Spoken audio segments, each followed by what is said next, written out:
Good morning, everyone. The Ranter is back to go into yet another rambling diatribe of the news of the day. This one's going to be a little bit different, as opposed to going through the actual news of the day, which actually it is kind of, but it's not the big ticket items of the news of the day, meaning like it's not the front page. Oh, Trump this, Trump that, and going through his adventures and indictmenthood.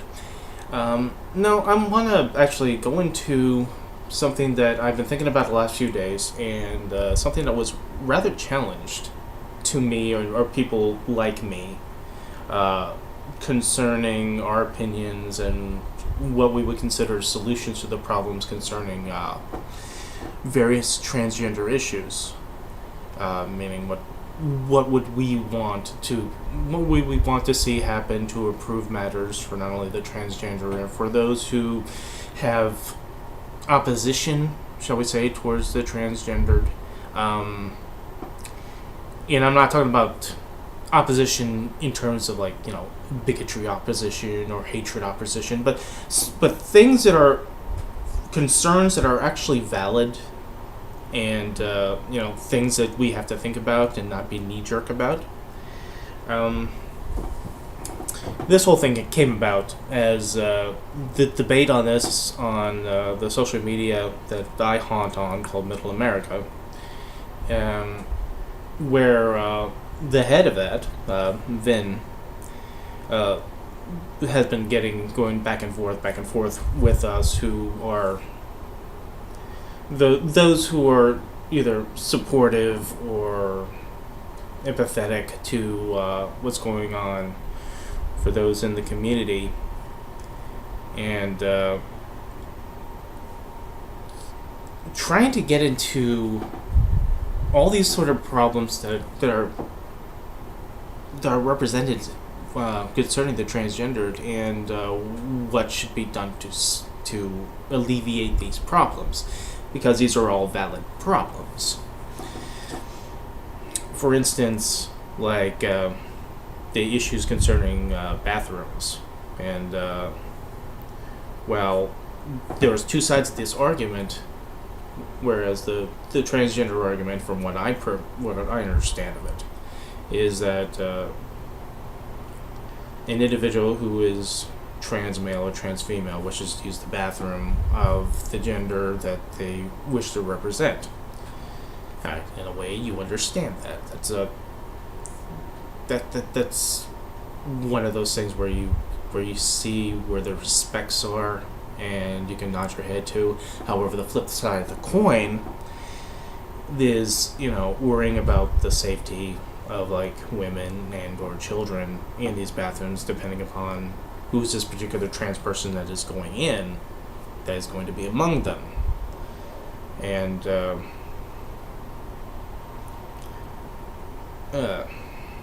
pardon this morning, and I don't know why I actually have the energy to do this now, but I have the energy to do this now, so here we are. But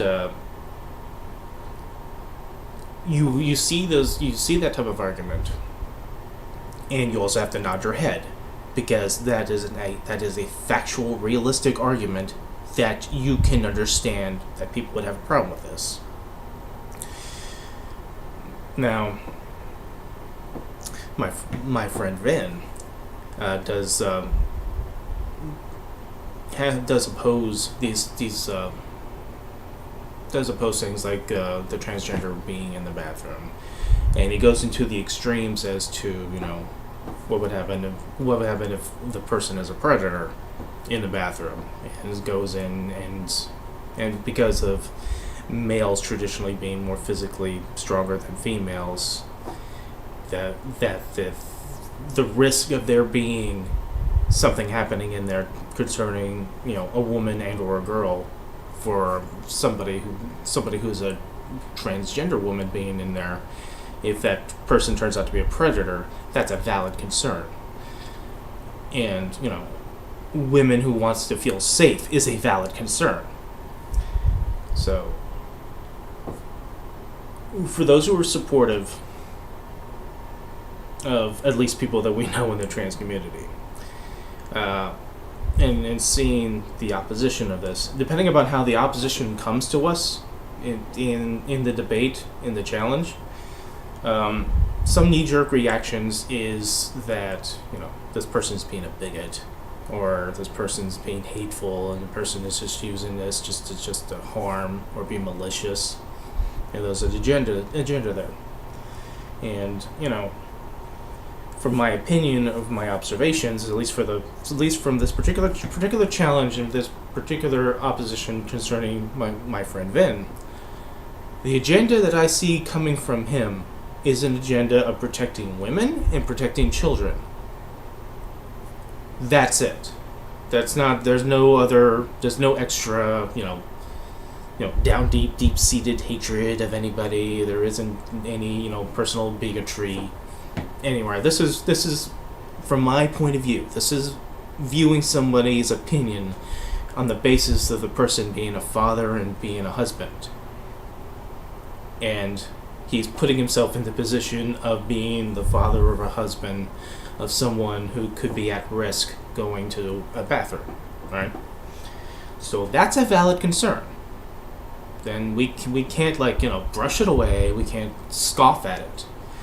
But the one thing these arguments turn from debates into arguments is when we do get the emotion about it, because it is an emotional issue, and it is one of those things where the conversation that morphs into the debate, morphs into the argument, gets more and more, I don't know what's the proper term, maybe just ugly, right? So, one thing that he did do that I resonated with is challenge those who are supporters, especially in these debates and these arguments, almost on the spot, to come up with solutions as to these various degrees of problems, because there's like 3 or 4 of these major issues concerning this. So I took it upon myself to think about it, and I'm here to offer up my vague, humble, simple-minded solutions to these problems, my theory of solutions. Now, I'm going to first preface this with a disclaimer, as being a heterosexual male, a cis heterosexual male. I don't have a problem with saying cis. That's one of those things, is that it's not a put upon by me. It's like, oh no, refer to myself as that, I would never. I don't care. It's a cis, natural born human male of this human species, fine, whatever. But that's the caveat is, and also white, because somehow that matters. Which means that I'm not the target audience. I am not the person or a representative of the persons affected by this on either end, because I'm also not married and I do not have children. So I have to put this caveat in there, because before I start going into my diatribe of my opinions on a matter that doesn't really concern me, in terms of it being physically something that involves me or people like me. This is my observations and my unqualified opinion. Okay? Let's throw that out there. There it is. Unqualified opinion. Okay. Alright. So I want to go into... this is sort of going to be like a two-parter. It's probably either on the same video or 2 different videos. I think it's going to be the same video. First part is my theories of solutions, and the second part is going to be the arguments. So I want to keep this positive, and I want to keep this calm. I don't want to go into an emotional fly off the handle moments, just because I'm remembering arguments back and forth. At least not yet. But I want to try to give my opinion on what can be done to improve the state of being not only of our friends or our loved ones who are in the trans community. That is such a vague, generalistic term, and I'll also go into my thing about that later. But, for the sake of argument at the start, we'll say that. So the concern of those who are in the trans community, and for the concerns of those who are not in the trans community but worry about the community for the safety of women and children. Alright, and I'm going to do this in blocks. First block is the bathrooms. I start this because this was the one I've been thinking about for over 2 weeks probably by now, because it is one of the fundamental problems, and it is an undeniable problem. For both ends, you can understand the points of view of the opinion of this argument.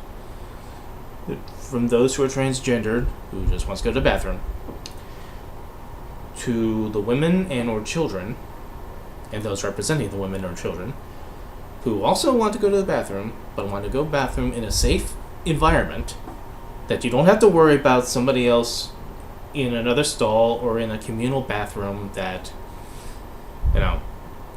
can be a predator who just found their way in because they are using the outer representation of the community to get themselves an in. Alright? So I've been thinking about this the last few weeks, and it kind of dawned on me as to a possible solution, or something that can be possibly done if people have the will and want to put in the effort for it. In a kind of a side tangent, I went to the store that I work in that shopping center. There's this hole in the wall subway. It's just part of the complex, right? It's not its own separate building. So you go in, you get your sandwich, but then you have to go to the bathroom. Well, they give you the key, and you go over, and there's a bathroom. You go in, go out, bathroom, done. All right. Then I realized, right, this is a small business, hole-in-the-wall business. It doesn't have a male bathroom or a female bathroom. It just has a bathroom. And the argument concerning keeping people in or allowing people in or keeping people out of communal bathrooms, I realized that maybe the problem isn't male bathrooms or female bathrooms and allowing people in and out of them, but the concept themselves of there being male bathrooms or female bathrooms. Maybe it is not the issue to worry about allowing transgender males or females into the bathrooms that they wish to be represented as being able to because of their journey and their gender assignments, but the actual concept of these bathrooms themselves. So my proposed solution to that is no, not unisex bathrooms, because I don't think in the United States, as this is a primary, at least the focus of it primarily is a United States-centric issue. Elsewhere they have their own issues that could be similar. They're going to deal with it how they will. I know in Europe they have unisex bathrooms and so forth. That is not going to work here. That's not going to work because we're not, maybe societally, we're not mature enough. We as opposed to what we see in Europe and how sexualized behavior, sexualized representation is more normalized. It isn't here. No matter how much we see it, we're still aghast. And So unisex bathrooms isn't going to fly because sexuality is too much into our mindset that the concept goes into it. It does lead into the potential problems concerning predators who, oh geez, I have a way in that nonsense. So why not, as a solution to this particular problem, eliminate communal bathrooms entirely? And what I mean by that is that there would be there'll be no boys' room, there'll be no girls' room. They will just be rooms. And no, I'm not talking about the bathrooms that you see where it is you go in and it's a common area where there's the sinks and then you have the separate stalls. No. Because that's the problem. That is this en masse group, entry point, en masse group location. What I'm talking about is taking the same space that is used for these communal bathrooms that has these multiple stalls, configure it so that these bathrooms can be blocked off into individual bathrooms. Meaning that the bathroom in question is only large enough for one and a half persons, meaning that it's big enough for a grown adult, or a grown adult and a child if the child needs adult assistance from a parent, but no larger. Just a toilet, just a sink, and toiletries. You look at your common, powder room in your house, if you happen to be blessed enough to have a house that has not only multiple bathrooms but bathrooms that are the full master bathrooms with the shower and tub, or the smaller bathrooms that are just toilet and a sink. Map out the actual the space of it, because they're generally not all that big. And then imagine that lined up in banks, using the already established space of these communal bathrooms. You can have any public location in these, in these shopping centers or any place that has public bathrooms. Instead of it being a communal bathroom, being a bank of these individual bathrooms. That are not, you go down the hall and around the corner to some quiet place, and then there's the bathrooms. But along the side of whatever business that you're at, or a stadium, or a mall. So there's just these bathroom doors right there, publicly, that can be seen, that has good visuals, good lighting. Surveillance can be outside the bathrooms. In each bathroom is a literal bathroom. A locking mechanism, no cameras inside, so privacy is important, safety is important, and we can even, if you gear yourself into this type of mindset of a solution, then you can gear yourself to the concept of developing technology or using already established technology to provide more security involving, so no one is pushing somebody into a bathroom to act out their predatory instincts on them without it being a public thing where there are cameras watching someone do it and the like. It eliminates the worry of a guy or a transgender girl going into a bathroom involving women and or children. If you're looking for a solution, that's one I have for that. But the thing about that is that will take effort, that would take money, that would take the will to actually make, because this is a societal shift. This is, it's, from my point of view, I was never really big on communal bathrooms anyway. I just want to get in and get out, just do my business, get out, wash my hands, go. I'm not hanging around in a bathroom. So I am not seeing the deep-seated veneration of these rooms that you are expelling your byproducts in. So, solution for the bathrooms is making individual bathrooms out of the space of the communal bathrooms.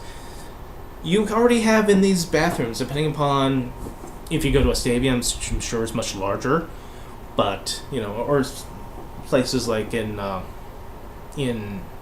shopping malls or big old malls or big stores, whatever, that you go into a large bathroom and then there's separate stalls in there. You already have the makings of established plumbing to facilitate multiple toilets, obviously multiple sinks. So all it is that you're reconfiguring the space. So instead of being an open area and stalls, it's individual bathrooms, individual powder rooms with a toilet and a sink. Locking mechanism on the door. These bathrooms, as I said, because I reiterate a lot, is not out of the way, not in some dark hallway, away from public view, but, visible in the public drag of whatever establishment, shopping mall, store, arena, wherever. So people were walking by, sees the bathroom doors. And then, if people don't want to do this because they don't want to wait, I'm sorry, entitled people. But, sacrifices have to be made sometimes.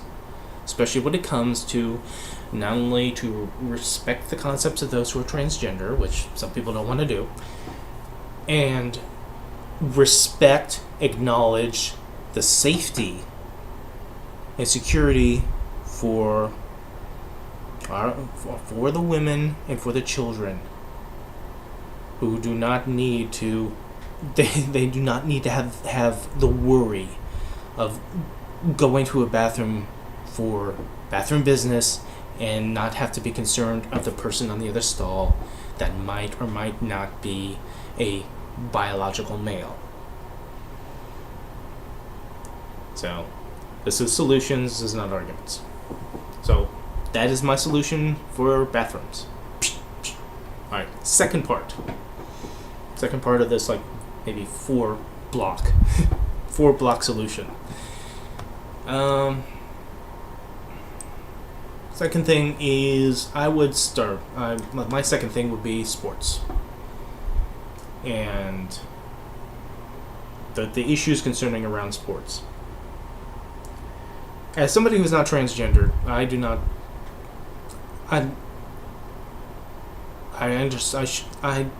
know from an analytical and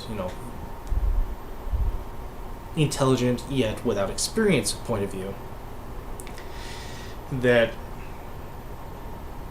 in a relative term globally, the transgender is a small population in this world. A small population that within the last few years has been clawing its way to being considered a respected demographic as opposed to what it was beforehand. And that will be part of my argument section to go further into that, which I will do at a later point, either in this video or later. That said, there's certain realities when it comes to biological, starting out biological males, females, and the differences that they have physically. And I know from my friend Vin who points out those differences when it comes to sports, where a transgender woman will get involved in will get involved in sports that's primarily played by women, and because of that physical advantage, I mean, he cites examples of, like, the transgender who are like 6'5" linebackers who are just plowing over young women, like on rugby or whatever, and that does happen. But not all transgender people are 6'5" linebackers. That out of the way. But he's right on the physical differences that is undoubtable. There's no doubt of, like, when you're developing, the body structures are different to the point where the male body has a far greater capacity of strength and durability. That it's just there. I mean, I'm a when it comes to my own reality, I'm a pudgy middle-aged guy. Ronda Rousey will kick my ass every day of the week and twice on Sunday. I have no illusions of that just because of my gender. That said, I'm not an athlete. And if you got an athletically toned person who is male, that is a little bit different than a couch potato. So they go in and dominate these sports. That becomes the problem, is that it is an unfair advantage towards women and girls in these situations. And the arguments for both sides of this, of course, the one side is that, from my observation, is that they want to be able to represent the gender that they are striving to fulfill their journey through, or they have fulfilled their journey through, and for us to respect that. That's an understandable point of view. That is not something that is out of line or unrealistic, or how dare you even decide that. No, that's realistic. But the reality is, regardless of the change that they make, depending on how extreme it is or how in totality it is, there is still going to be those biological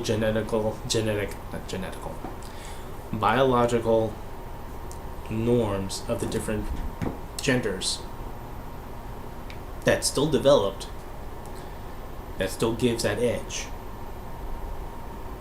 And I get the point of view of Vin, who sees the arguments of, well, what about, like, people who are like 7 feet tall, or like women in the WNBA who are big and so forth, and that's different. No, but there's a difference with that and with this, because the different structures of the male and female body is the norm. Women in the WNBA, you get enough women to have yourself an effective league, sure, because you just have to find them. That is, not rare, but it's not something that you would normally see, like, out in life. So, throwing that out there, okay? So what is to be done about the sports issue? I threw out initially the idea that sports, right, the different type of sports, who should have, maybe perhaps at the start of the thinking, should have its own rules concerning weight, height system, to block off, if anybody, male or female, has the advantages of being too strong or being too tall or whatever, trying to keep everything as equal as possible in a given sport or given activity, like swimming or so forth. I don't even think swimming is really a sport. You're just going back and forth in a pool. That's not a sport. That's survival. You stop swimming in water, you drown. But if you're having a competition involved and somebody who has a through no fault of their own, a biological advantage because of the gender that they came out with and they are developing as, and they are going into the journey of being the opposing gender because that is what they feel like inside. Nonetheless, they're still having this body that has the endurance, the stamina, and the strength to go back and forth, perhaps, than the counterparts that he has in these competitions who are biologically of the gender that is representative in that particular sport at the time. So I sometimes think about, what goes through the mind of those who are like the friends or loved ones of like somebody who is transgender, who does these sports and then kills it, crushes it. Are they like, yay, yes, oh yeah, go on, rock, woo? Or are they like, yeah, that's nice, you're yeah. And it's, I'm happy for you. No, don't get me wrong, I'm happy for you. I'm happy you achieved, but you do have like a little bit of an advantage, just a tiny bit. So, what is to be done with sports? I have some vague solutions towards that, kind of like the bathrooms. It's a vague theory. It also depends. It depends on the efforts of people to make the concessions. Weight limit, to try to make sure everybody is on an even playing field in terms of body size. That doesn't necessarily negate the strength or durability or endurance differences between the body structures of the two genders. Or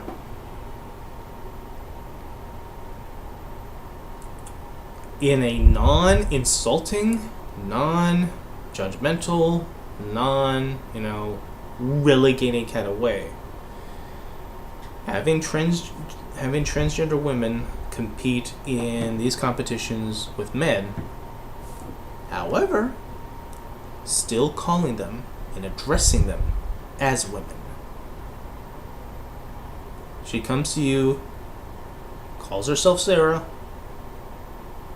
You let Sarah, and you wanted Sarah to be in these male competitions because she was beforehand, before she went through the journey, she was Sam. And Sam was all big and bad. And now here's Sarah. And even though Sarah is going through the things to make Sarah truly Sarah from the inside out, she's still big and bad. If she has to compete in male sports, if she wants to compete in male sports, or if she wants to compete in sports, excuse me, give her the respect, calling her Sarah. When describing her, call her she. That is the middle ground. This is something that I'm trying to do. This is something that I've been wanting to do in politics, is always find the middle ground, because both sides, if you're all one and all the other, there's a gap in the middle, and you're going to slide into it, and then the problems becomes real problems. And this piddly stuff, we will wish we had these problems if we do not find solutions right now. So, if you're gonna have trans women, competing in, if you're gonna relegate them to compete in male sports, treat them as women. Address them as women. Okay. Pronouns. Use when you're talking about it. If you're a commentator that is commentating on the competition, if it's televised, whatever, call her she, call her her. Point out that give her accolades of being a transgendered woman in the competition, and but beyond that, just make it as if this is that she is just a transgender woman in a male competition. That is kind of the middle ground, and that is a middle ground that, both sides don't necessarily gonna like. But that is better than either shoving one way or shoving the other way. Alright? So that's my vague, weird, simple-minded, simpleton solution on sports. Next up,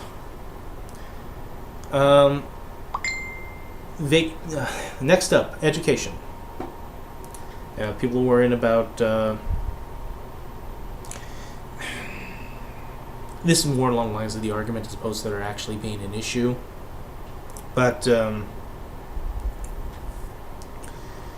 in terms of teaching or educating children or young adults, depending upon what grade level they are, about homosexuality or transgender, the argument is, why are we doing that at all? Why are we doing that in school? Why does that matter? Why are you having this? Why are you forcing that upon people? I mean, should you let that be up to the parent and so forth?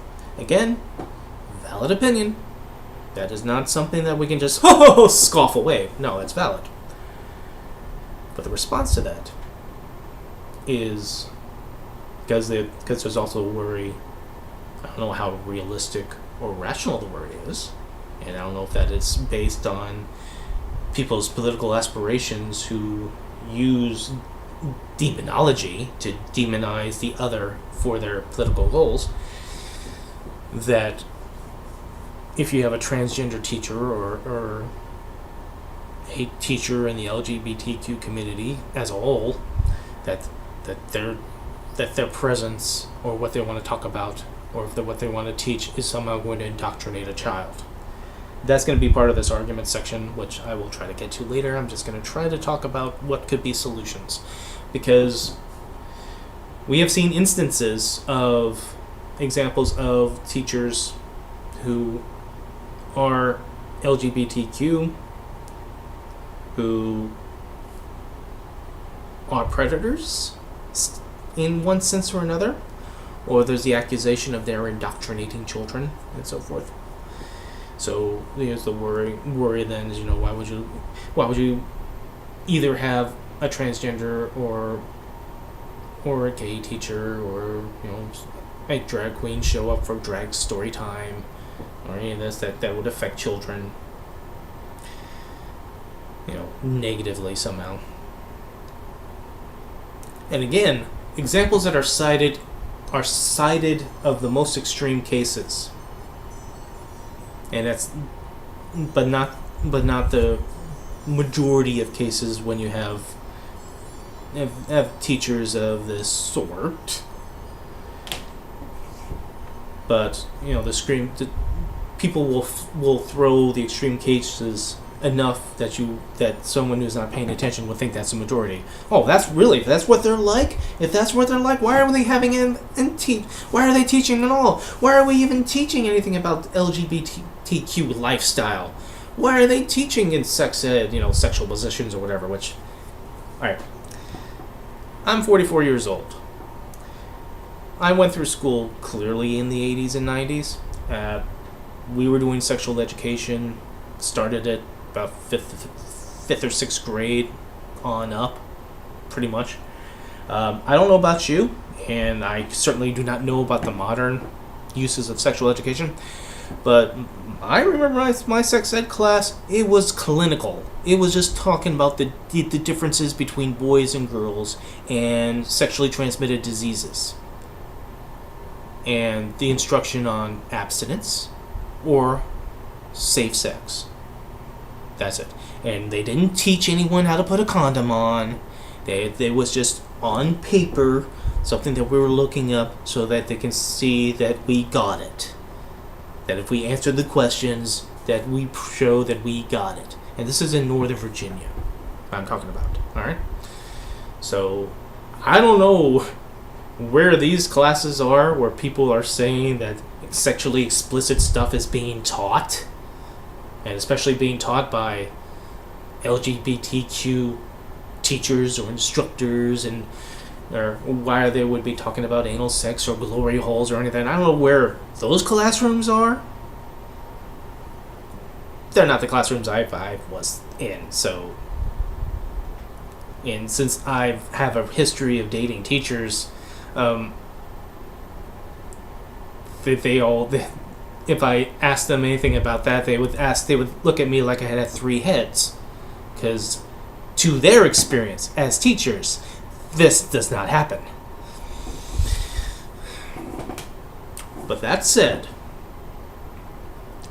for the very, very little minority of this already minority community that gets involved in education, humble opinion, once again, just a suggestion from an unqualified source as a hetero male. If you were concerned about the teachers, then have the same concern that you would have for any other teacher. Screen them, case-by-case basis. And it's almost the same way as I have concerning, gun control. When someone's an applicant to get a gun and do background checks, I tend to think that for that, background checks should include social media posts. Because Lord knows there's been enough of mass shooters lately that has come and gone, either died or have been arrested, who put out their hostility of their targets long before they got the gun. They left an emotional and mental paper trail online of their social posts.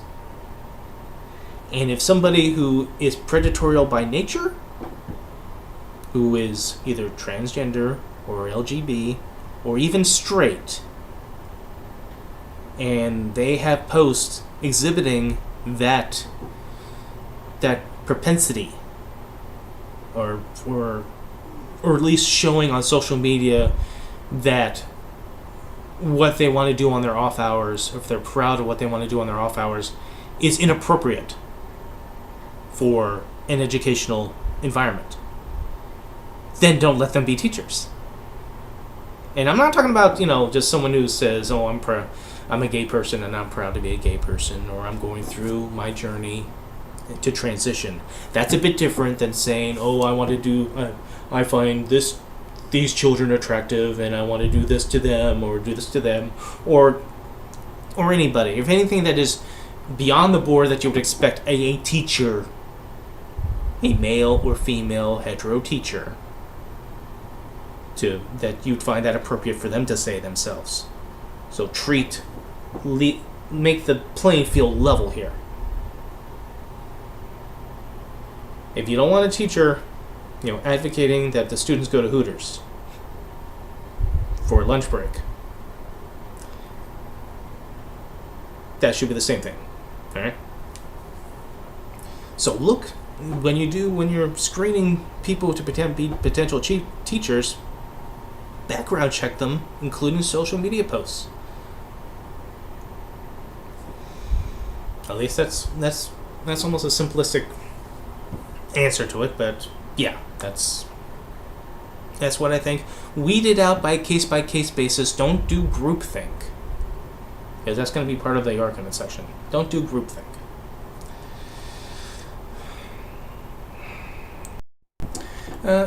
Involuntarily time back in, as I kind of clicked away to go to the next section, and then it turned off the video for that. So this is when you see that there's like a gap. That's why there was a gap. All right, the last section for the solutions comes with the concept and argument concerning pronouns. Everybody is up in arms on pronouns. Being pro-pronoun, being against pronouns.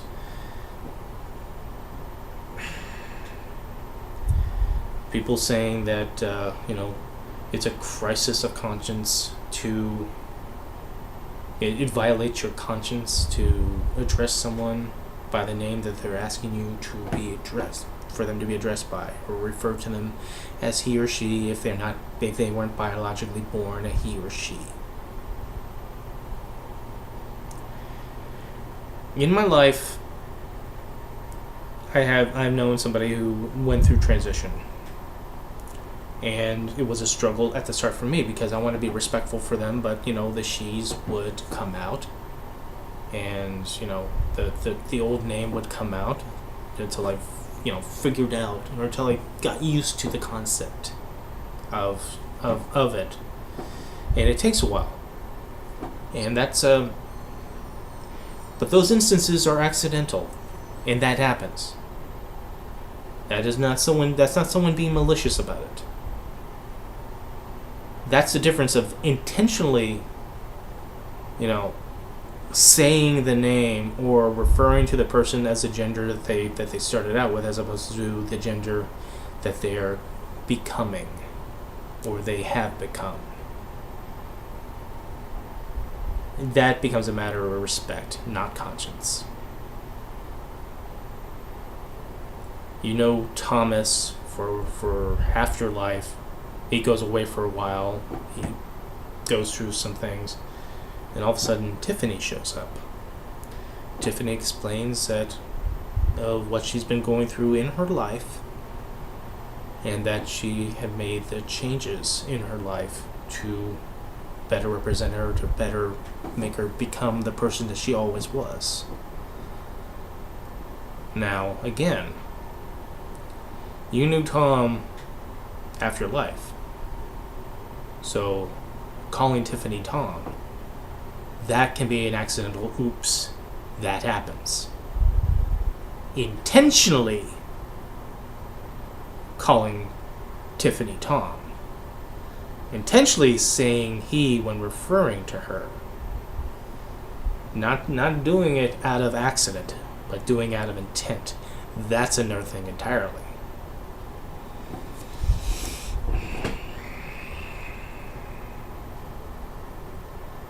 Solution to that is that, why are you worried so much about it? Why is that a problem for you? Why is this something that is being put upon you? This is a hardship for you to respect them. I didn't realize conscience was so emotionally scarring for you that if Tiffany came up to you and says, "Hi, I'm Tiffany now. I went through some stuff. I realized something of myself that I've always had, but I was afraid to admit to it, or afraid to express myself. But now I have the strength, and I went through the sacrifices and the journeys to get to this point." And she'll understand if you still call her Tom, or slip up and call her Tom because you knew Tom after life. But if you intentionally call Tiffany Tom in defiance, it's like, how dare you suggest that I refer to you in some other manner? How dare you force upon me to address your gender identity in the pronouns of which you yourself prefer? That's a hardship to me. That's a problem to me. Why are you doing this to me? If those are the arguments that are inside your head, to not give this basic form of respect, because I've been seeing a lot of that online, how that is such a problem for people, and it's like, it takes a second. It takes a second. I'm sorry, I'm actually going into argument mode as opposed to solution mode. It takes a second to give this address of respect to this person. I'm not going to go into too much detail, but there is somebody that works at my store who is a front-end manager, who I have not asked, and I'm not going to ask, but by outer appearance, by mannerism, this person is either non-binary, gay, or on the process of or in the journey of going through transition. I address them by their name. I only address them by their name.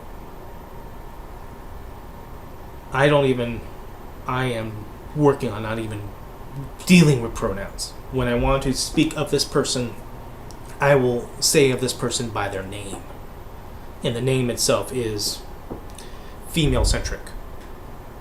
It's like Greco-Roman female-centric.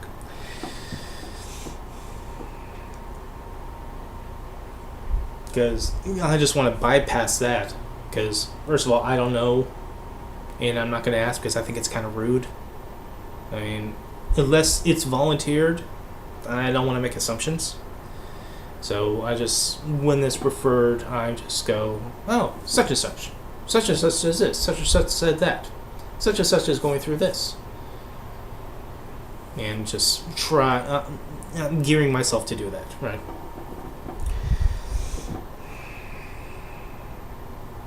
It only takes a second.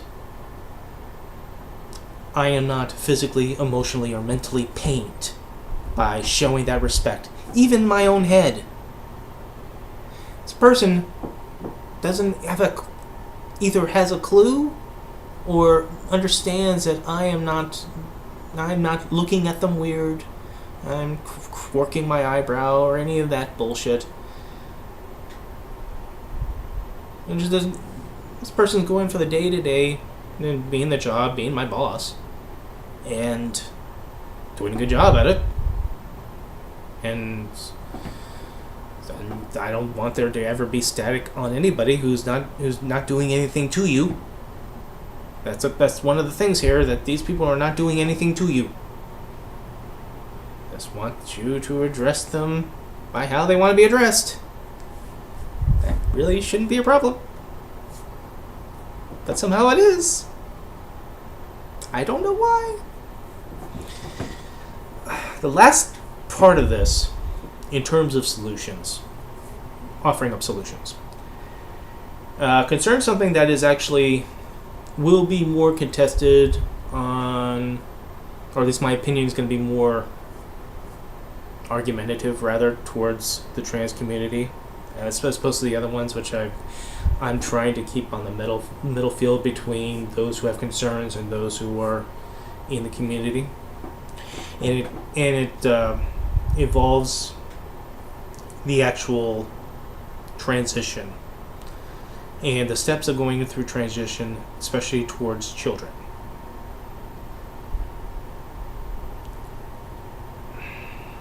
Once again, as a hetero male, my opinion is unqualified. This is just opinion. This is not me stating, demands or facts or saying you can't do this, you can't do that. I have no authority, no experience to claim that. I have no moral superiority due to religious belief, shall we say. That said,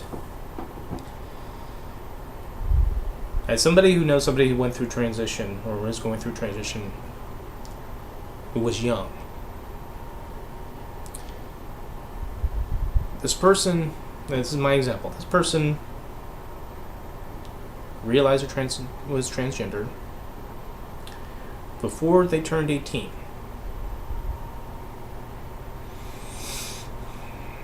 There was no hormone blockers. There was no surgeries before 18. The only thing there was therapy. And the therapist in general, in question, wasn't there to convince this person that they're transgender or giving them the full-throated support of being transgender. The therapist was there to advise, to show the person the pros and cons of transition.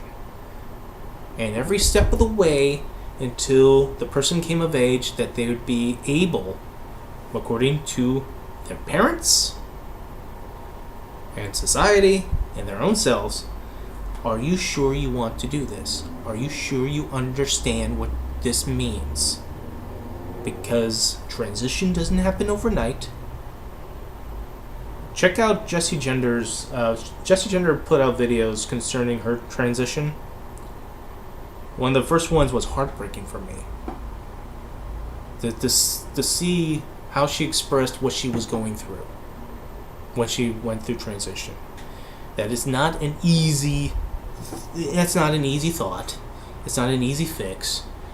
It takes years. It takes having the financial means to do so.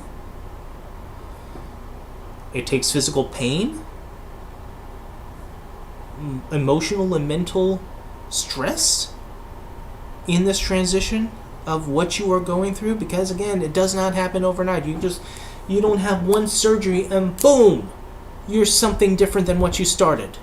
No, it's not like that at all. From the example of Jessie Gender,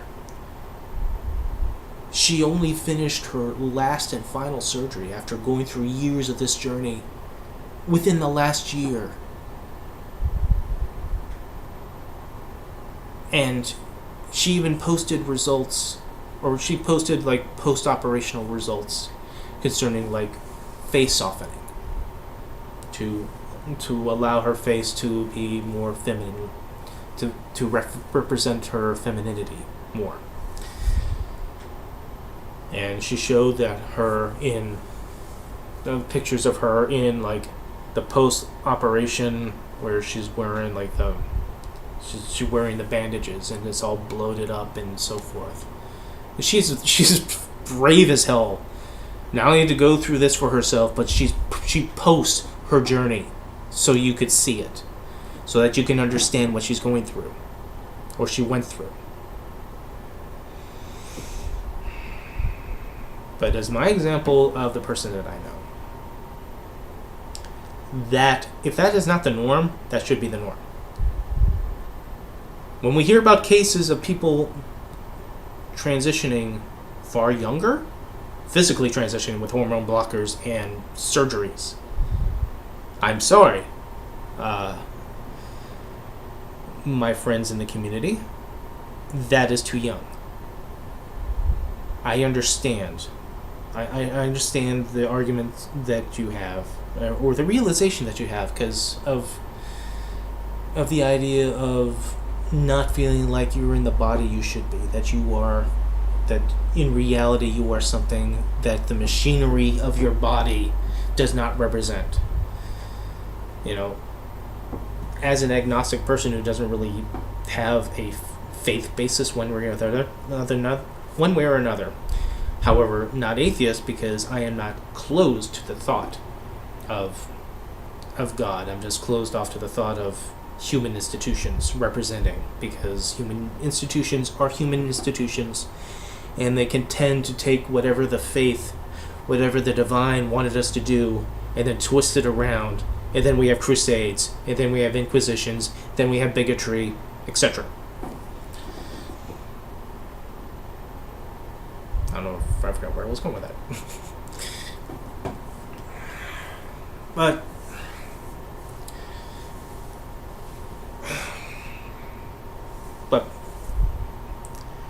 taking out the morality of like the spiritual morality of having a problem with someone who's so young transitioning, they are too young to have the understanding. I mean, of what it means, of the tolls that it takes on your body. That sometimes you'll go through life with pain for the rest of your life in this choice. And that is something that, you don't quite hear about. The actual tolls that it takes. You want to emerge as what you always were inside. That is understandable.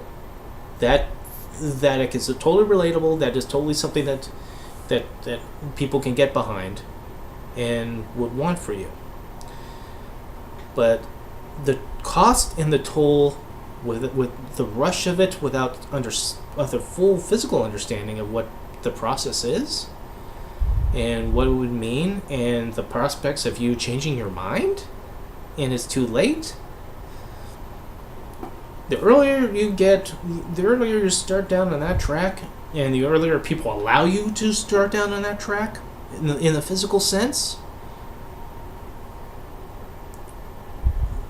there is a wider chance of you making that mind change, or you realizing, oh my god, I made a mistake and I can't really fix it, or I went through this and I just irrevocably harmed myself, and I didn't really understand at the time the consequences of that. So, at least from this, once again, unqualified point of view, I have to continue to reemphasize this, because I need you to understand that I'm not trying to talk down to anybody. I'm just giving an opinion, and I don't want to hurt anybody's feelings on stating an opinion, but I'm going to state it. Physical transitions from hormone blockers to surgeries, if that is going to be done, that has to be done after 18, not before. Because with the caveat of therapy, if you want to go through the transition, start for therapy for years, if need be. Have the support system of family, or the doctor, or the therapist, rather, to be there to catch you.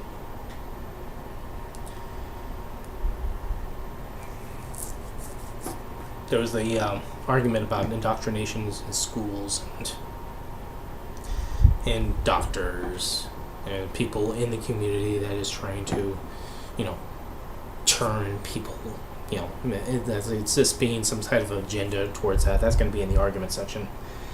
But, leave the side circus out of the way for a moment and just focus on the actual individual here that is wanting to transform and change and transition into what they want to be, or what they are inside, to be represented outside.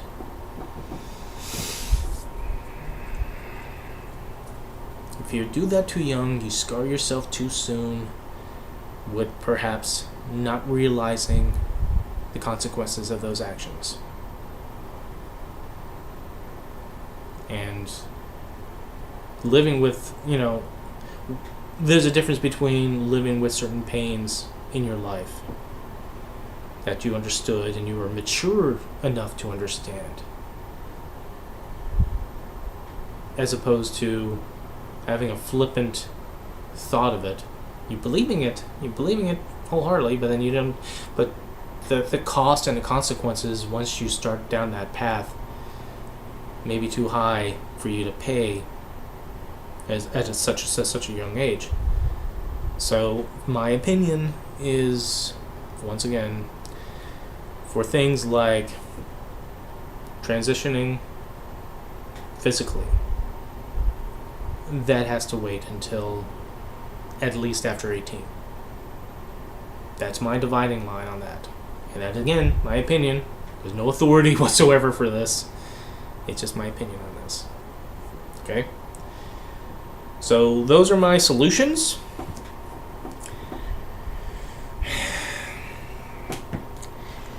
And now comes the arguments.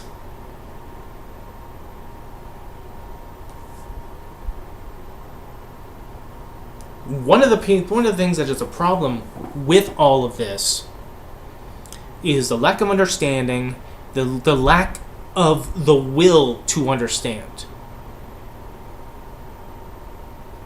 That people want to pass the judgment so quickly. They want to generalize so quickly an entire community for the actions of a few. Every demographic has evil people in it.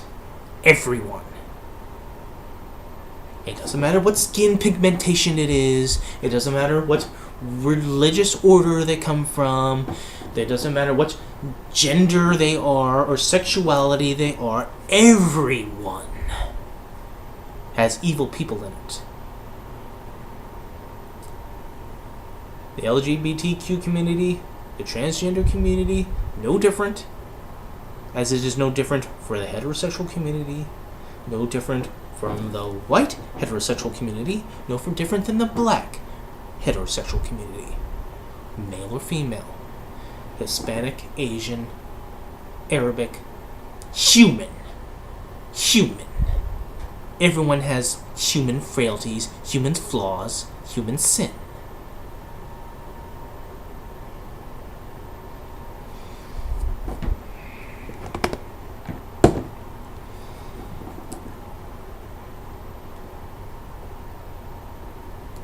It is annoying when people go into the extremes to make their point and then demand answers to the other side. And if they don't come up with the answers quickly, right now, have the stats, right now. Because all that is fucking ego that you are pushing out for your own benefit, for your own self-medicating.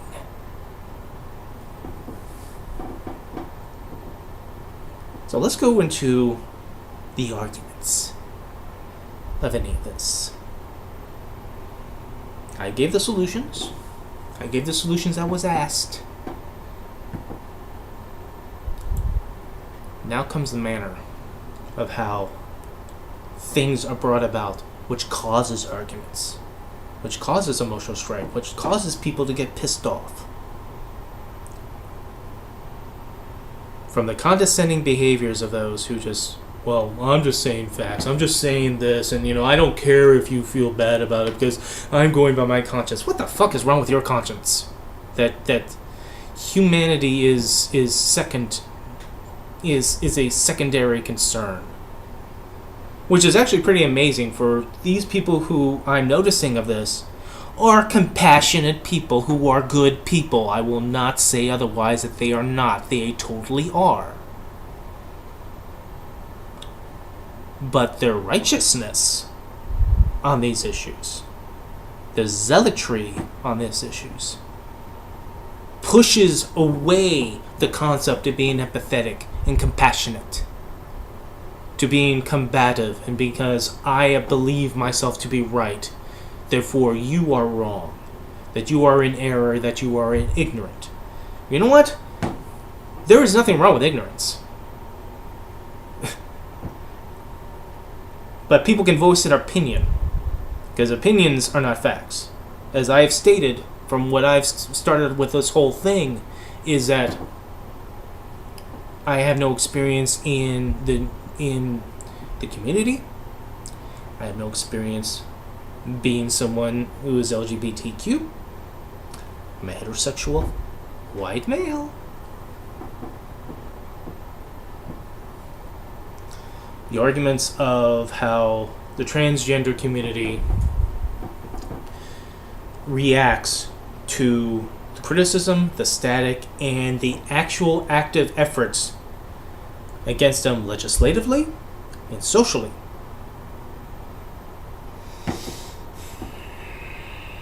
Let's start with one story. Let's start with one story that you can look up, that you can find. 9-year-old girl. 9-year-old girl. A girl. Is competing in a competition. Sports competition. School competition. Parents around. Everyone's, yes, that's great, that's wonderful. Guy comes out on the field and demands to know why she's in that sport. Why is she there? She's obviously a boy. Because she has short hair. So that has to be that she is a transgendered girl at 9 years old. Wandered out onto the field and joining in a girl competition. And when her parent tries to intervene on that then this person is accusing the mother of indoctrinating their child into thinking that they're a girl when she is a girl. You see, words and actions do matter.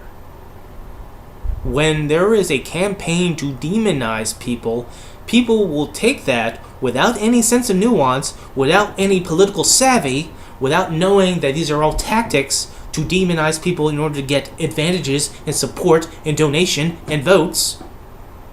people actually believe this shit. And so they take it upon themselves to be social crusaders. You worry about social justice warriors on the one side, what about the fucking social justice warriors on the other side? This 9-year-old girl gets humiliated on the field because this guy calls her transgendered. Just because she has short hair.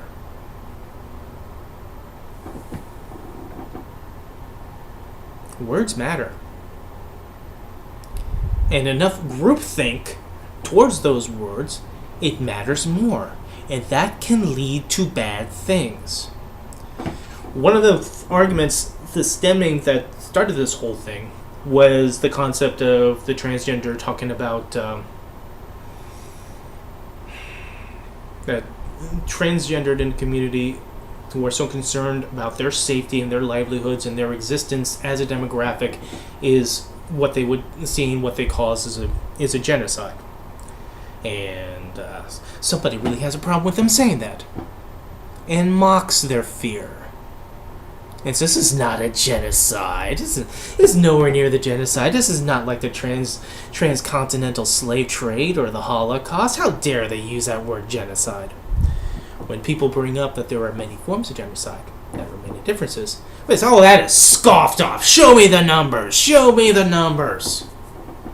Show me the numbers of anybody in the trans community approaching the death toll that happens between what happened with these other tragic acts in our life to now. Oh, this is not a genocide. All right. First of all, mocking these people's fear. That's good Christianity right there. And secondly,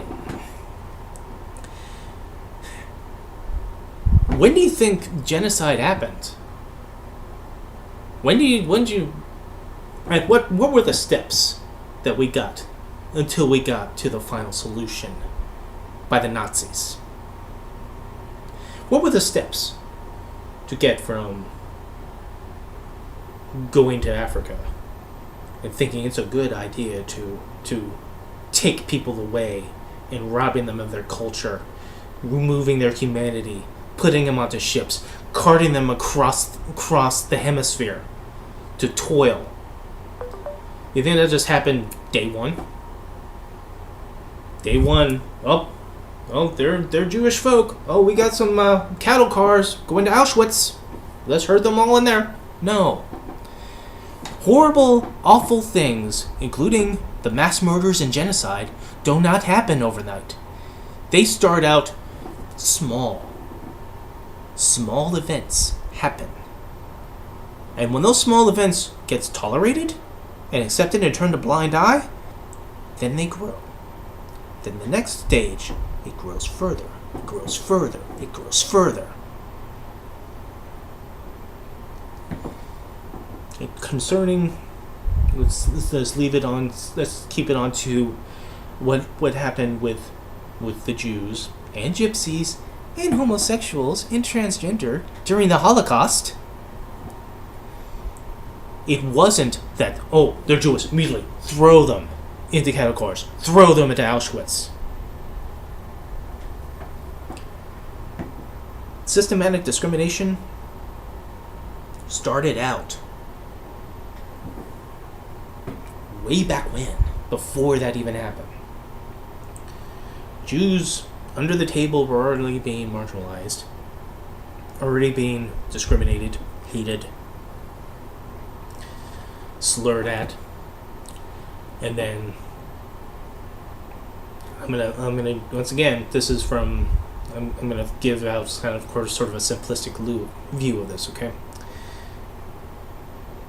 Great Depression happens. A national movement rises in Germany. Some dipshit fuckwad named Hitler comes up. He and his party decides, well, we need an enemy to blame. We need another. We need someone to point at. That these are the problems. These are the people that cause our lot in life. And you hear the same rhetoric over the years since then. Is how the Jews did this, how the Jews did that, how the Jews controlled the banks, how the Jews controlled, communication and the papers and this and that. They're controlling the narrative. They're the ones that are the problem.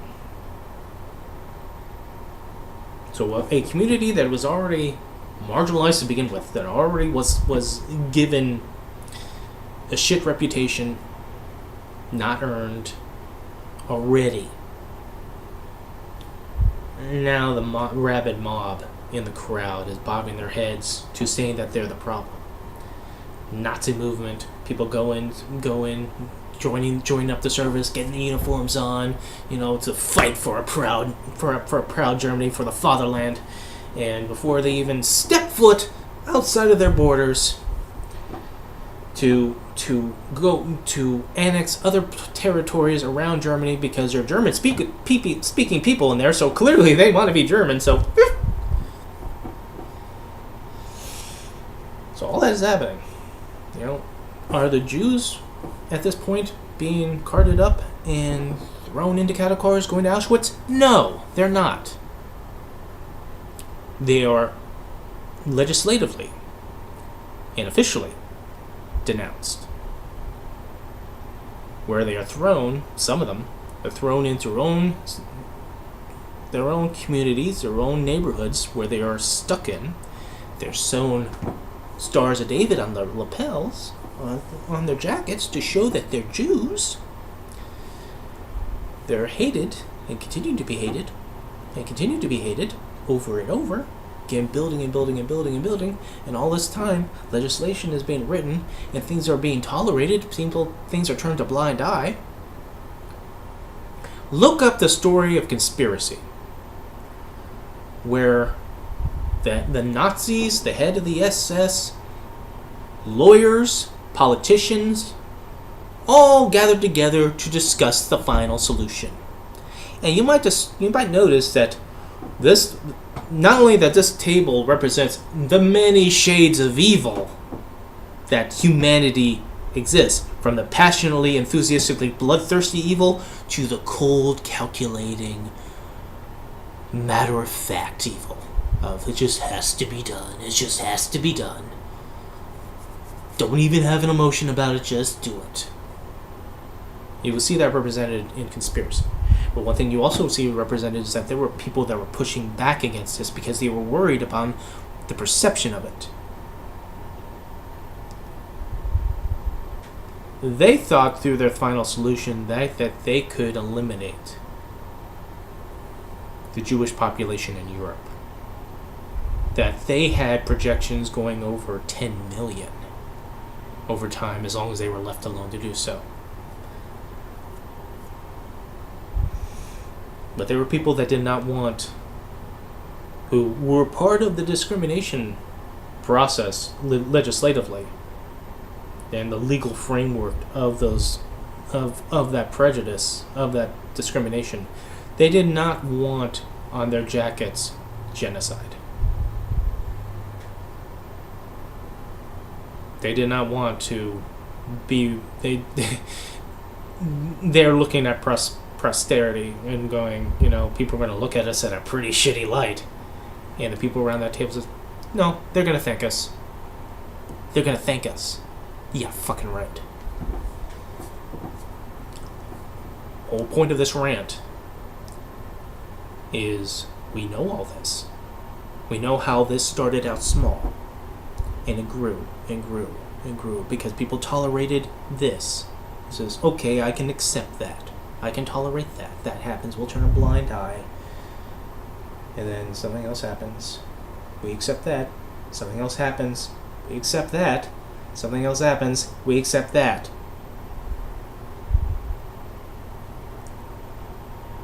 Where we're at now is a guy goes out in the field and yells at a 9-year-old girl, calling her a boy.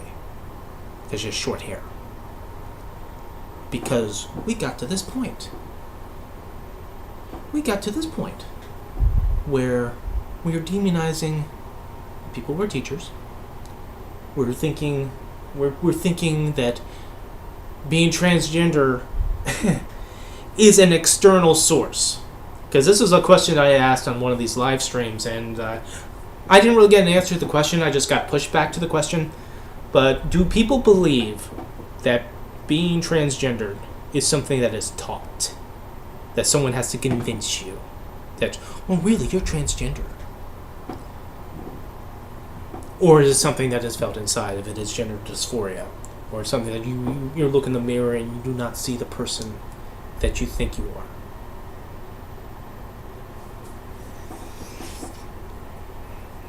Being transgender doesn't start with you taking hormone blockers or having surgeries. Being transgender doesn't start with you wearing the clothes of the opposite gender that you currently are inhabiting, or wearing makeup. Transgender starts, from my perspective, from inside.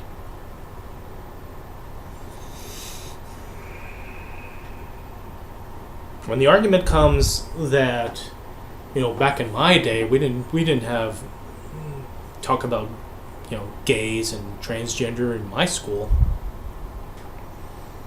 Yeah, back in my day, they didn't either. But then again, back in the day, it was the 80s and the early 90s and the mid 90s and late 90s.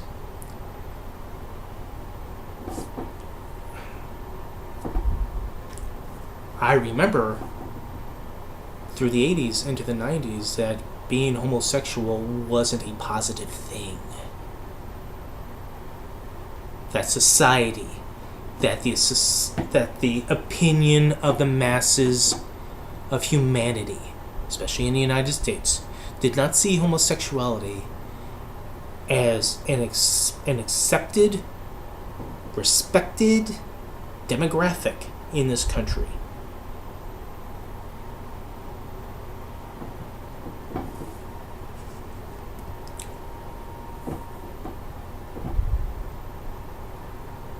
Being homosexual gave the perception of you being a predator towards straight males, because it's mostly always geared towards males, if you notice. The same thing as the transgender, it's always geared against the transgender women who are biologically male. You don't hear too much about the static of transgendered males, because the concern is with women. Who's going to be concerned about a man? Why aren't you concerned about that transgender boy going into a bathroom with regular men and they finding out that that's a transgender boy? And what will happen to them, since you're so worried about biological males? We don't hear about that. It's the same thing also. I have to mention how we hear it's mentioned about the transgender, the transgender opposition towards this criticism and their protest and how their behavior is and how that is white privilege. I'll buy that for up to a point, because I see the point of that. But when I ask this particular person, well, does that also include the non-white transgender? That person don't answer me. Don't give me an answer on that. Not even a flippant one. Also, but then again, this person is now ghosting me, so... So I guess no honest, conscientious answer towards that is there.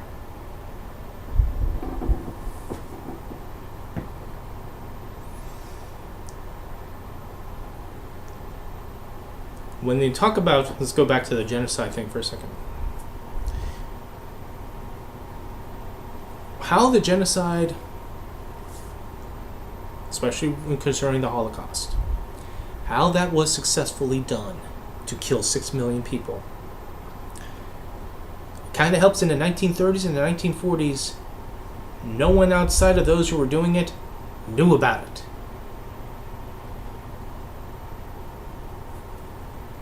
The actual prejudice that was happening to Jews before there were even gas chambers was either not talked about or not acknowledged. Jews that would flee the grip of Nazi Germany and of a Nazifying Europe through their conquest and tried to come to America would get kicked out, regardless of their pleas.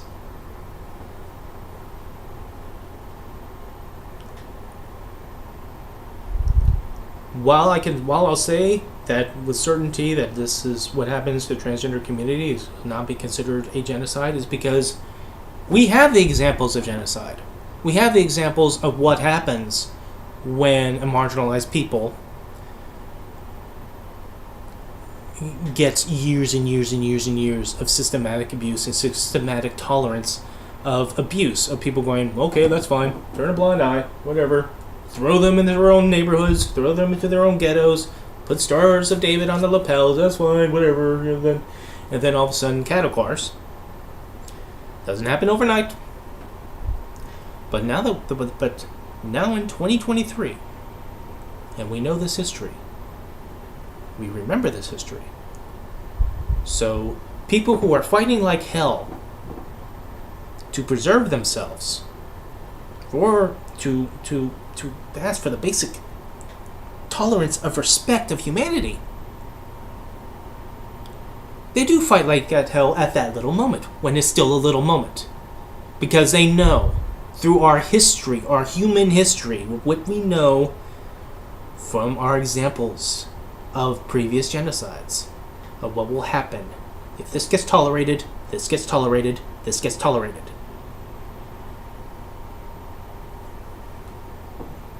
When I say that people, aren't transgendered, they don't start out being transgender because they have surgeries, hormone blockers, or changing their clothing because this happens within them. And saying about how I grew up in the 80s and how being LGBTQ was not something that was positively in favor of. The assumption are being made that parents would be accepting of their children. Children were fearful, and still are at times, even in our more tolerant age as we are now, to coming out to their parents. Imagine, being fearful of even just playing with toys that is not gender assigned. When I was a kid, went over to stay with my uncle and my cousins, and they were both girls, and they had like the Barbie playhouse and so forth. You know what?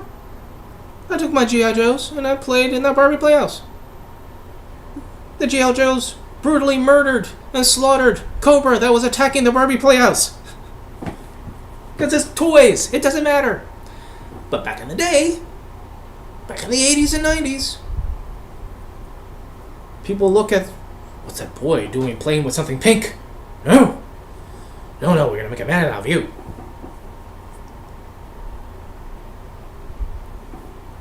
Because it is not just a matter of it being some sort of personal bigotry towards homosexuality.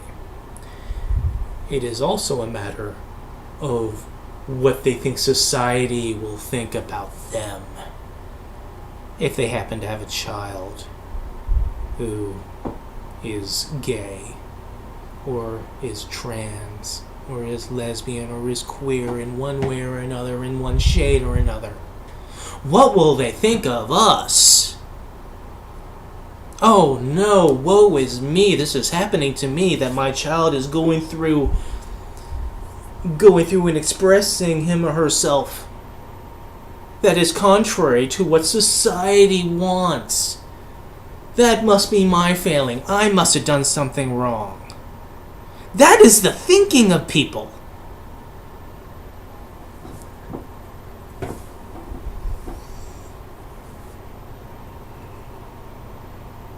Now this is going to be over an hour, but I think this is all important. And as much as I'm being combative about this, especially towards a certain person, please do not assume that I'm hating on this person. Despite the fact that, he has whatever opinion that he has of me at the moment, I'm not. And I'm sorry if this emotion and this passion on this subject, which, again, as somebody who is not even a target of this conversation, really, But it is my conscience that I see people, that I know people that are afraid. And that goes both ways.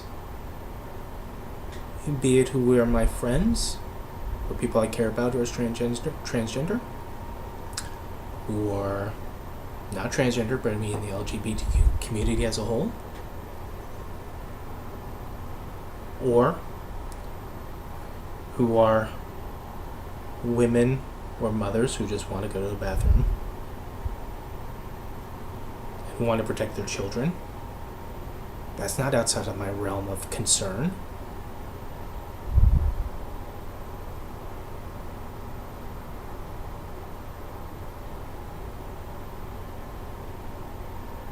It's asked for solutions. But are you really asking for solutions, or are you asking people to come up with things in order to dispute? I did this video for the reason to put out solutions. I wanted to have an interactive conversation. I wanted it not just to be me. I wanted to give out my opinions, and I wanted to interact. Hear those opinions, hear if they agree with them or disagree with them, the reasons why, what their opinions are, if I agree with them or disagree with them, and express my reasons why. But no, that was not to be. And I wonder if it's because it was the argument that is more important than the solution. And I've been a broken record on this beyond this topic, that this also falls to other topics, especially into our political spectrum. That people would rather argue. People would rather fight for their side, fight for their tribe, fight for their clan, fight for their party. They would rather express the problems than come up with solutions to those problems.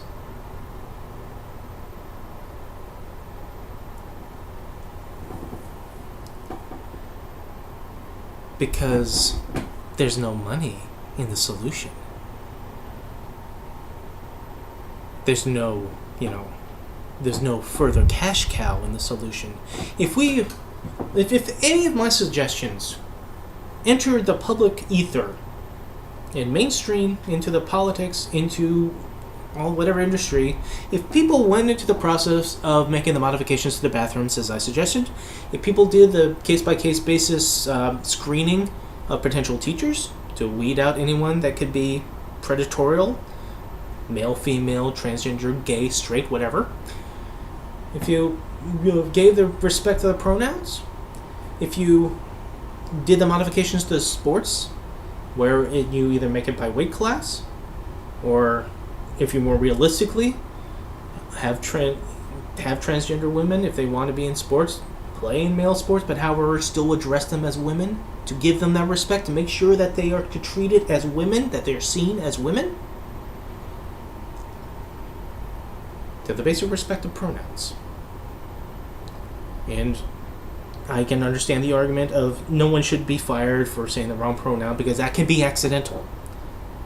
But there is a difference between accidental and intentional. And intention also is malicious. Just because your own conscience has no compassion for them.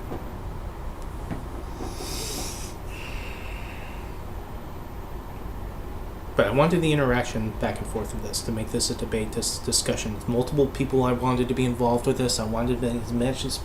because I want there to be consensus and understanding. Because I want there to be solutions. And the reasons why I want solutions is I do not want us to go down that dark path. The path that is laughed about or it being a genocide. Because right now, you're right. It's not a genocide. It's a series of hardships. But hardships that are also spread upon the political demonizing of a demographic. that inspires people who do not know any better to hate them further. Until you got a guy going on the field yelling at a 9-year-old girl, accusing her of being a boy because of all the stuff that they heard in the back here. That is what I want to put an end to. That's what I want solutions to end.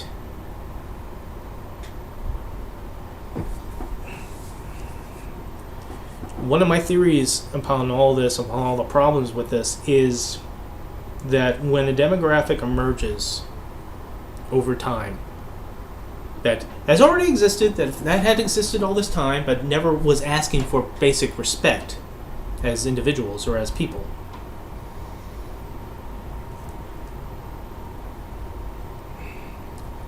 But when they emerge and asking for this respect, then there's pushback. And this day and age is no different. We have the pushback on this. So that pushback goes into the form of demonizing. Making sure that the most extreme, hateful, evil people of a demographic gets blown out of proportions, that everybody in this rather small percentage of our population is all representative of this little amount of people amongst them. That's not fair.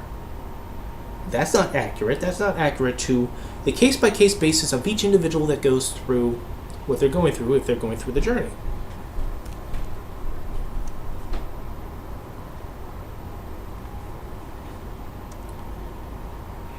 Because everybody is different. And it's wanting to ascertain or get us to the point of an understanding of those differences. This is not an us versus them. This is not me against you or you against me.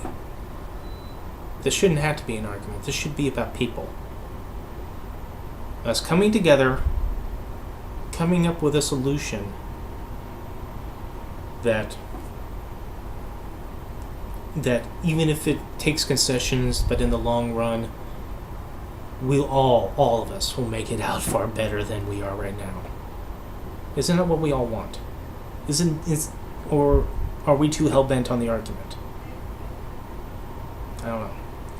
And for some criticism on the other side, because I've been throwing a lot of shade on one direction to this, so let me throw a softball the other direction.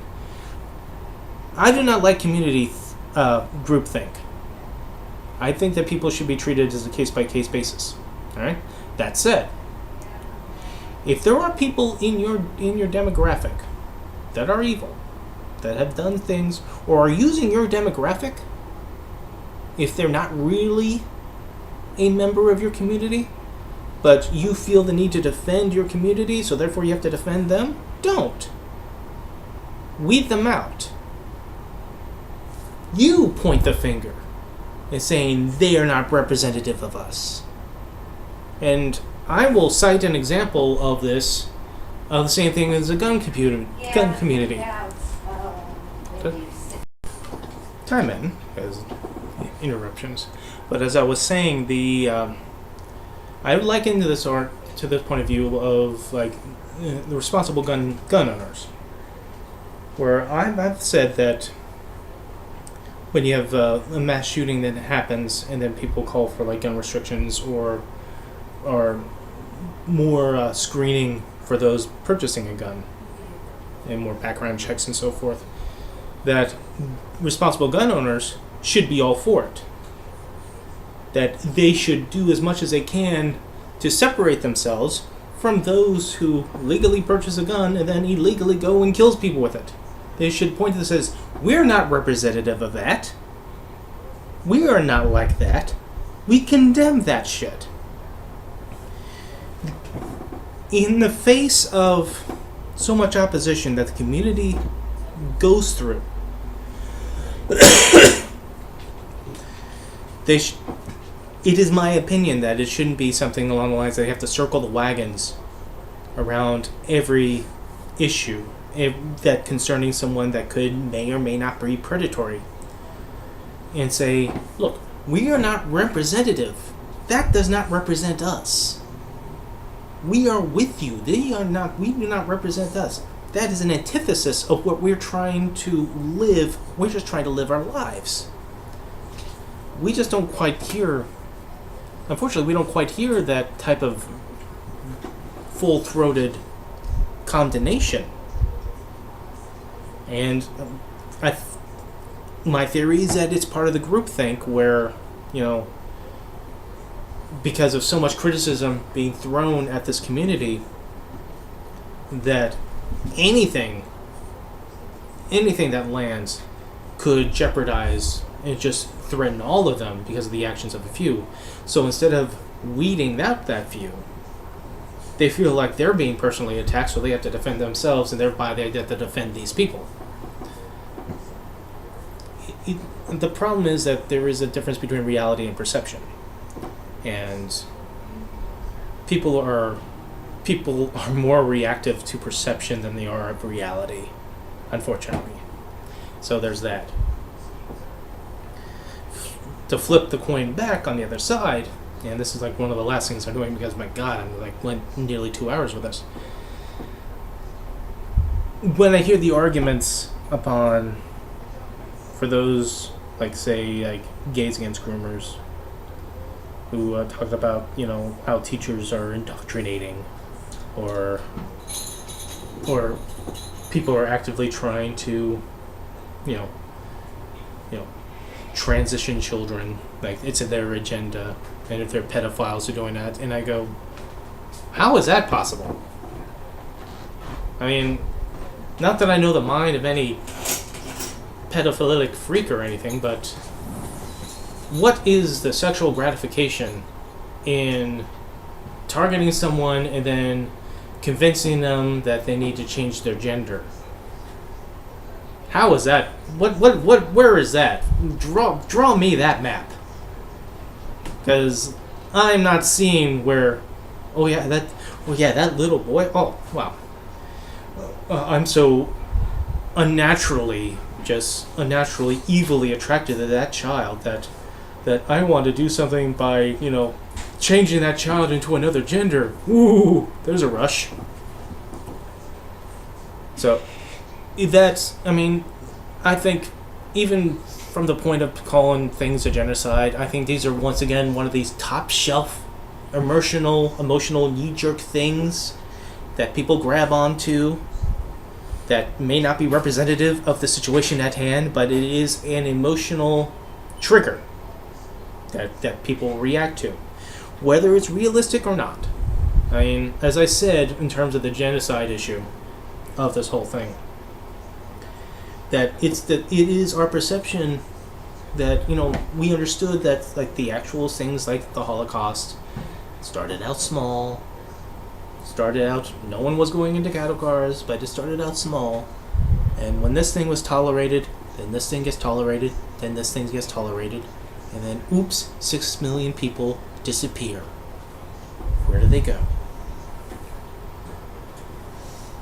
And people are fighting at this point because they have the history and the experience and the knowledge of what happened when this doesn't get fought at, or this doesn't get fought at, etc.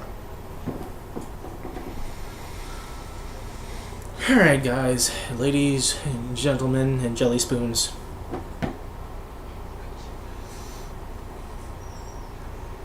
One more thought, because every time I'm about to end this, I go, oh, there's also this. One more thought. The thing about Dylan Mulvaney and Bud Light and all that, how people were saying that Dylan Mulvaney being on a beer can is somehow magically child grooming. What's the grooming part? Are you grooming children to drink beer? Or are you saying that beer drinking children are going to see Dylan Mulvaney and think that's cool and want to be a transgender person? A product that cannot even be bought by anyone under 21 is child grooming. Can we live in reality at some point in time? And as somebody who works at my store, if Bud Light or Target, because of their pride displays, if they took a hit financially, and they probably did, and people were touting that they took a hit, we're so great, they're going to recover. They're not going to go out of business. No one's destroying them because of wokeness. And as I said, for me and my business, when I see people buying Bud Light before this happened, I would consciously pay attention to the blue cases of Bud Light that are being bought, for my shifts given maybe by minimum 8 to 10 times. After the Dylan Mulvaney thing, how many I see? 8 to 10 at minimum. Because, hate to break it to you, outside of people who just wanted to be outraged and wants to shoot beer cans for some reason, buy them first and then shoot them, because that'll show them. Then people who just want to drink beer They don't give a shit upon who's actually on the can. That doesn't change the purpose of buying beer and drinking beer. You're buying beer to drink beer. It could be Barney the dinosaur on the beer, so long as you get the beer and you drink it. Isn't that right, guys? That's what I thought. So, whatever. That's your pearl clutching over that. Whatever. All right. That was the last thought. I'm done. I'm tapping out. 1 hour and probably 40 minutes. Jesus Christ. Guys, I'm combative. I'm brash. I get emotional. But that doesn't mean that, my opinion is invalid on this. Just because a certain demographic doesn't mean my opinion is invalid in this. Neither is yours.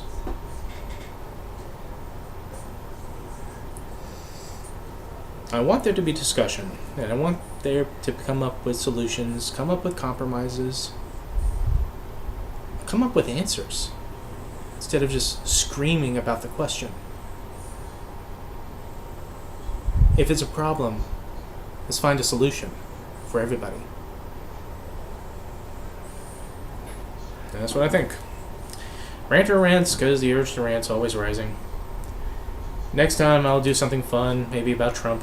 Most likely about Trump. Why not? Thank you for wasting a couple of hours with me.